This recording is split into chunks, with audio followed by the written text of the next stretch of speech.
The European Space Agency in its current form was founded in 1975 when the European Space Research Organisation merged with the European Launcher Development Organisation. The ESA Convention was signed by the ESRO and ELDO members on 30 May 1975 and by Ireland on 31 December 1975. Canada signed the ESA Convention as an associate member on 9 December 1978. The convention entered into force on 30 October 1980 after the ratification procedures in the 10 ESRO-ELDO members were finalised. Membership. The current membership of the European Space Agency includes 21 member states and 1 associate member as follows. Associate members. The ESA Convention does not require acquisition of the status of an associate member in order for a state to become a full member. The association status is envisaged to allow associate member states to take part in ESA's deliberative bodies and decision-making and also in ESA's programs and activities.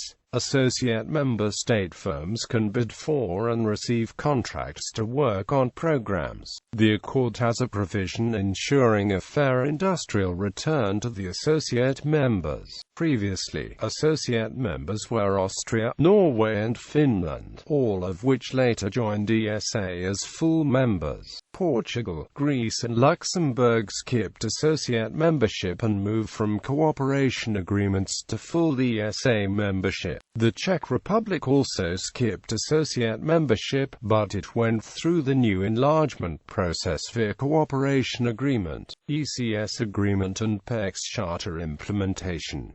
Currently associate members of ESA are Canada and Slovenia, despite that the provisions in the ESA Convention do not show restrictions that only European states can join. The ESA Council implements such rule de facto, and that is why Canada has only the status of associate member. However, it is as tightly integrated with the ESA institutions as possible for a non-member state. The ELDO associate member Australia decided not to continue as an associate member of ESA. Nevertheless, on 5 March 2003, the first of ESA's deep space ground stations in the world opened in Western Australia in an inauguration ceremony. Enlargement. After the decision of the ESA Council of 22 March 2001, the procedure for accession of the European states was detailed as described here. Nations who want to become a full member of ESA do so in 3 stages.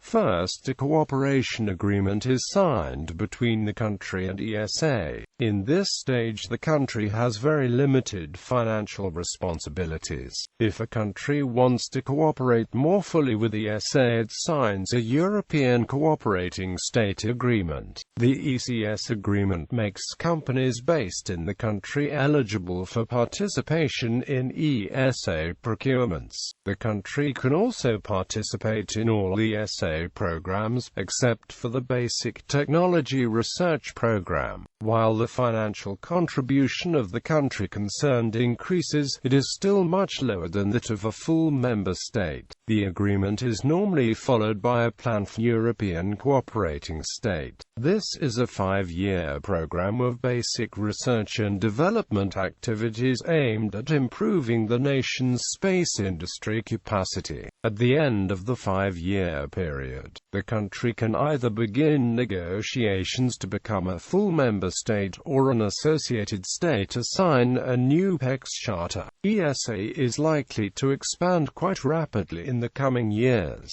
Many countries, most of which joined the EU in both 2004 and 2007, have started to cooperate with the ESA on various levels. Completed enlargements, current progress, possible future cooperation. The political perspective of the European Union had been to make ESA an agency of the EU by 2014. However, this date was not met. The EU is already the largest single donor to ESA's budget, and non-ESA EU states are observers at ESA. The only EU member state that has not signed any agreement with ESA is Croatia. In December 2014, the ESA Ministerial Council authorized officials to begin discussions to establish a formal cooperation with Croatia. 3 non-EU nations, Israel, Turkey and Ukraine, have cooperation agreements with ESA. Agency officials consider the prospects of full membership for these 3 countries as remote at the current time. However, ESA ministers instructed agency officials to begin discussions with Australia, Israel and South Africa on future association agreements with ESA. The ministers noted that concrete cooperation is at an advanced stage with these nations and that prospects for mutual benefits are existing. Besides EU countries, the EFTA members Norway and Switzerland are also members of ESA. Neither the remaining EFTA member states of Iceland and Liechtenstein nor the EU candidates not listed above have publicly expressed their intention to participate in the European Space Agency activities.